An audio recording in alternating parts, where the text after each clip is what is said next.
नायगिरि नोंथांमोन दिनैनि बे भिडिअनि गेजेरजों मोनसे गोबां दुखुनांथावना बिसयाव जोङो बाथ्राखौ सावरायगोन। बे दुखुनांथावना बिसयानो जाहैबाय सुइसाइड खालामनाय, आत्महत्या खालामनाय, गावखौ सिथारनानै लानाय। दानि बोहैबाय थानाय गोदान मुगायाव बे समयसाया बांबोगासिनो दङ जोंनि समाजाव, जोंनि धोरोमाव। सुबुंफोरनि जिउआ समयसाजों बुंफबनानै दं आरो गोबां समावथ' गोबां सुबुंफोरा गावखौनो गोबां हारसिं बायदि साननानै लायो एबा हारसिं मोनो, हारसिं दुखुआव थायो आरो गोबां समाव राहा लामा गोथे जानाय, राहा लामा गैयै जानानै थायो। नाथाय अनजाग्रा ख्रिस्ट' फिसाफोर, इसोरनि बोसोना जोंखौ बे खोमसिनिफ्राय ओंखारबोनो थाखाय गोबां बोसोन फोरोंनानै दोनदों। गावखौ सुइसाइड खालामनानै लानाया जेंनानि समाधान मोननाय जाया।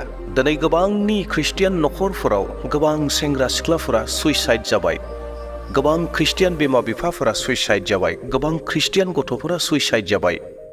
अनजाग्रा प्रियफोर, फैबाय थानाय समाव जेन ख्रिस्टियान सेंग्रा सिख्ला, ख्रिस्टियान सुबुंफोरा, बर' ख्रिस्टियानफोरा जेन सुइसाइड दाजाथों, बे थांखिखौ लानानै बे भिडिअखौ लानानै फैनाय जादों।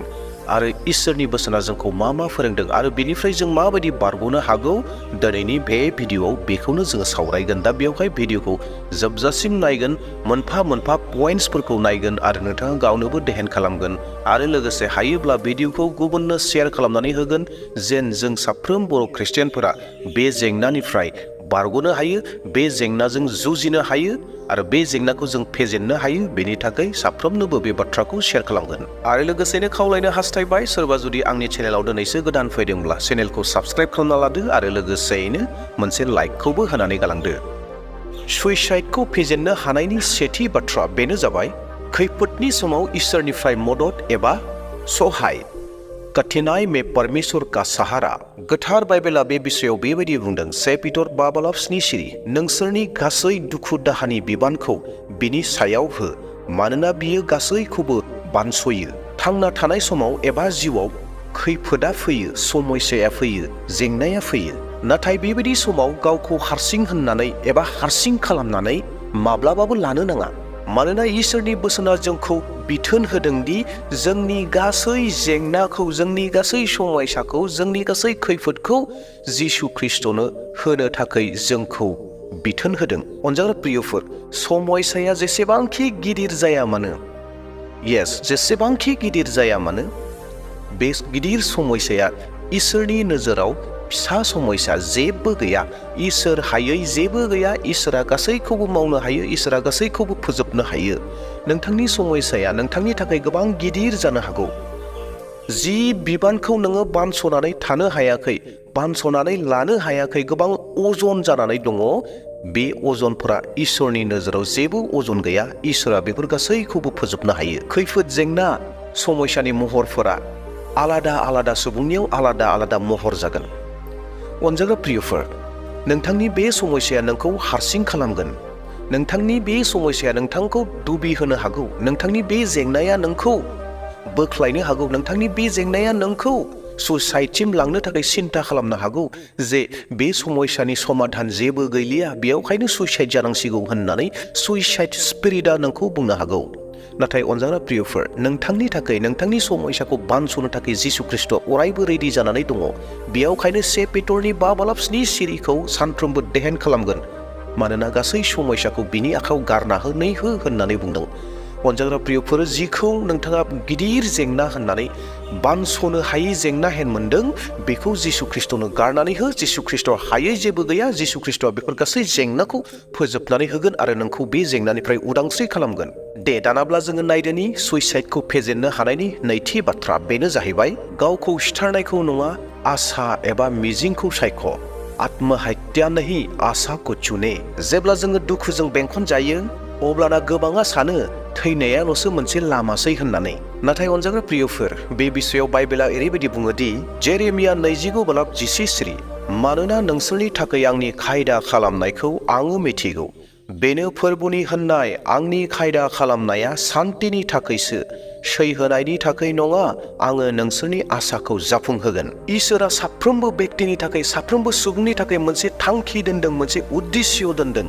जि समयसाफोरखौ नोंथाङा मोनो, आं मोनो एबा जों मोनदांथियो, जोंखौ बोलोगोरा खालामनोसो, जोंखौ आखा फाखा खालामनोसो बेफोर जेंना समयसाफोरा जोंनियाव फैयो। जेरैहाय बुंनो थाङोब्ला मोनसे सिखाखौ महर गोसा सिखा खालामनो थाखाय, धार गोनां सिखा खालामनो थाखाय जेरैहाय अराव सावनानै बुफ्लेबायनानै मोजाङै मोनसे मोजां सिखा बानायनाय जायो, थिग बेबायदिनो जोंनि जिउआव फैनाय जिथु जेंना समयसा खैफोदफोर फैयो, बेनि गेजेरजों जोङो साफा साफा मोजां बिस्सासि, मोजां मजबुत मानसि जानो हायो एबा फोथायारि जानो हायो। जों बेखौ गोसोआव लानांगौदि इसोरासो जोंनो जिउखौ होदों होननानै, आरो बियो जोंनो मोनसे थांखि लानानै थांना थानो थाखाय जोंनो सम खाबुफोरखौ होदों। बेनिखायनो आत्महत्यानि थाखाय दासान, नाथाय इसोरा जों साफ्रोमनोबो सान्ति होनो थाखाय राजि दङ, सान्तिखौ जोंनो होयो। दे दानाब्ला अनजाग्रा प्रियफोर, सुइसाइडखौ फेजेननो थाखाय थामथि बाथ्राखौ नायदोनि, बेनो जाहैबाय गुबुननि सहाय ला, दुसरों की मदद ले।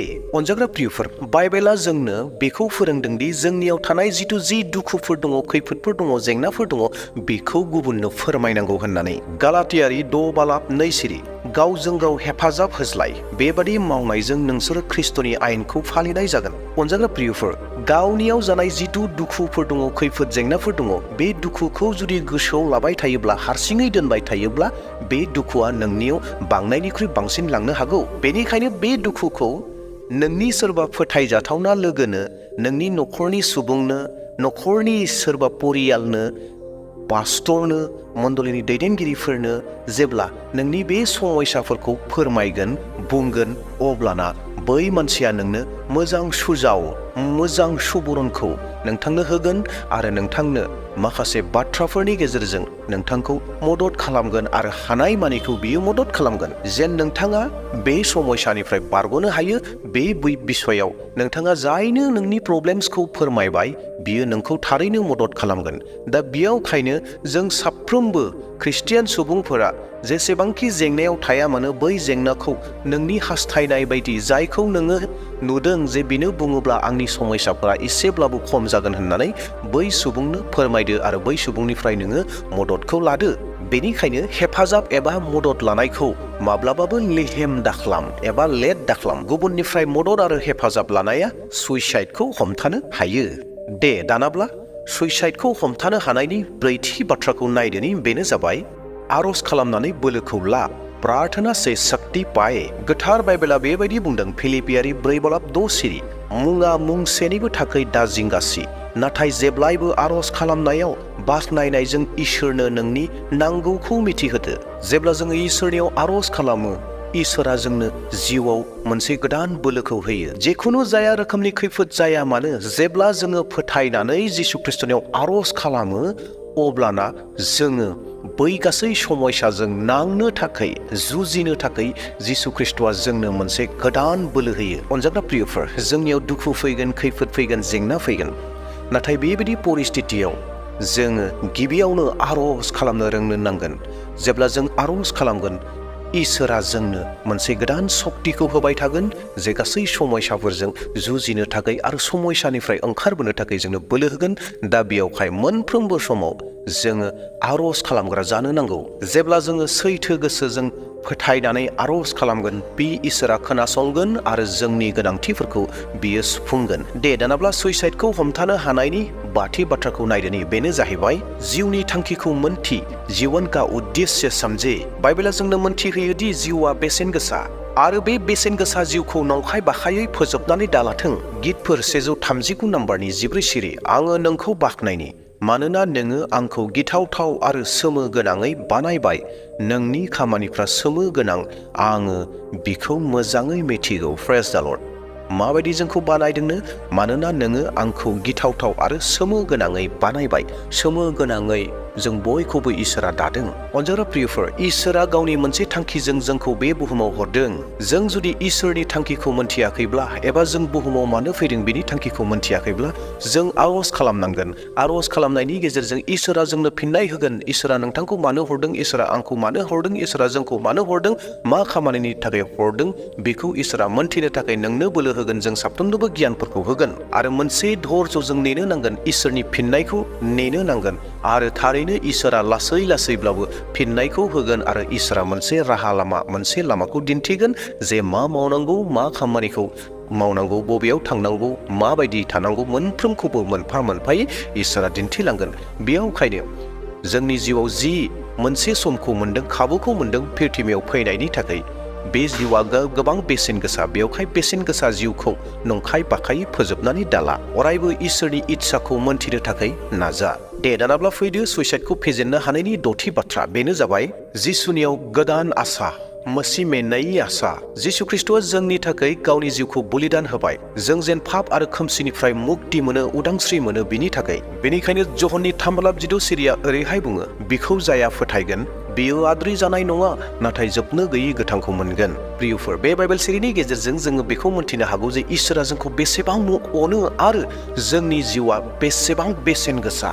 जोंनि जिउआ बेसेन गोसाखायनो गावनि सासेल' बिसा जिसु ख्रिस्ट'खौ हरनानै जिसु ख्रिस्ट'नि गेजेरजों जों जेन मोनसे गोदान आसायाव थांनानै थायो जिसु ख्रिस्ट'नि गेजेरजों जों जेन आसा मोननो हायो बेनि थाखाय इसोरा गावनि सासेल' फिसाज्लाखौ प्रिथिबियाव हरबाय आरो बे फिसानि गेजेरजों जोङो मोनसे गोदान आसाखौ मोनो। दुखुखौ नायोब्ला जेंनाखौ नायोब्ला खैफोदखौ नायोब्ला सोरबा मानसिनियाव नायोब्ला बबेबा बेसादाव नायोब्ला बबेबा मुवायाव नायोब्ला सोरबा धोनिनियाव नायोब्ला सोरबा गोरिबनियाव नायोब्ला नों बे आसाखौ मोननाय नङा। नोंथाङा सुइसाइड जानो गोसो जागोन। नाथाय अनजाग्रा प्रियफोर जोङो केबल जिसु ख्रिस्ट'नियाव नायनांगौ जिसु ख्रिस्ट'नियाव सोनारनांगौ। जेब्ला जों जिसु ख्रिस्ट'नियाव सोनारगोन जिसु ख्रिस्ट'नियाव जोङो मोनसे गोदान आसा मिजिंखौ लानानै थांना थानो थाखाय गोसो जागोन आरो गोदान आसा मिजिंखौ जोङो जिसु ख्रिस्ट'निफ्राय मोनफिननो हागोन। स्निथि बाथ्रा सुइसाइडआ समयसानि समाधान नङा। गोबां सुबुंफोर दङ जायफोरा गावनि समयसाजों जुजिनो हाया गावनि समयसाफोरखौ फेजेननो हायैयाव गोबां मानसिफोरा सुइसाइडखौ राहा लामा खालामनानै लायो जेन आङो बेखौ खालामोब्ला आंनि गासै समयसा जेंनाफोरा जोबसिगोन होननानै सानो। नाथाय अनजाग्रा प्रियफोर बेयो कमप्लिटलि गोरोन्थि। सुइसाइड खालामनाया समयसाखौ बांहोयोसो। जोंनि आत्मिक जिउआवबो नस्थ' जाबाय न'खरावबो नस्थ' जागोन। थैनायनि उनाव मोनसे जिउ दङ बे जिउआ मा नोरक रायजो आरो सोरगो रायजो। जिहेतु जोङो सुइसाइड खालामबाय सुइसाइड खालामोब्ला जिहेतु इसोरनि आत्माखौ नेवसिनाय जाबाय दा बेयावहाय नोरक रायजोआव थांनो गोनां जागोन। अब्ला सुइसाइड जानाया बोरै समयसानि समाधान जानो? समाधान नङा बियो बांबायसो। मानोना नोरक रायजोआव हाबनो गोनां जासिगोन नोरक रायजोआव सहैसिगोन जेरावहाय गाबनाय सैनांनाय अरखेनाय अराव सावजानाया अरायबो थागोन। दा बेयावहाय सुइसाइड खालामनाया समयसानि समाधान नङा एबा जानो हाया। दे अब्ला अनजाग्रा प्रियफोर बेफोरनोमोन गासै सुइसाइडनिफ्राय बासिनानै थानो हानायनि 7टा पइन्ट। बेखौ नोंथांमोनाबो गावनोबो ध्यान खालामगोन आरो लोगोसे भिडिअखौ शेयार खालामगोन। मानोना दिनैनि समाजाव दिनैनि जोंनि गेजेराव जोंनि बर' ख्रिस्टियानफोरनि गेजेराव गोबां बे समयसाया सोलिगासिनो दङ। जेन बे भिडिअखौ नुनायनि गेजेरजों सोरबा दुखुआव थानाय खैफोदाव थानाया जेन बैफोर हिदान्त डिसिसनखौ लादोंमोनब्ला बे जेन बै डिसिसननिफ्राय ओंखारबोफिननो हायो बेखौ थांखि लानानै नोंथाङा भिडिअखौ शेयार खालामदो जेन जों बयबो मोनथियो।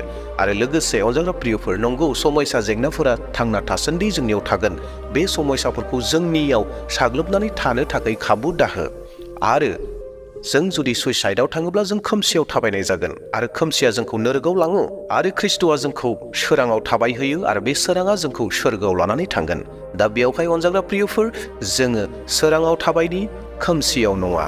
दे अब्ला नोंथांमोनाबो गावनोबो ध्यान खालामगोन। दिनैनि भिडिअखौ बेसेयावनो दोनथ'बाय। प्रेज द लर्ड हालेलुया जय मसीह। बाय बाय।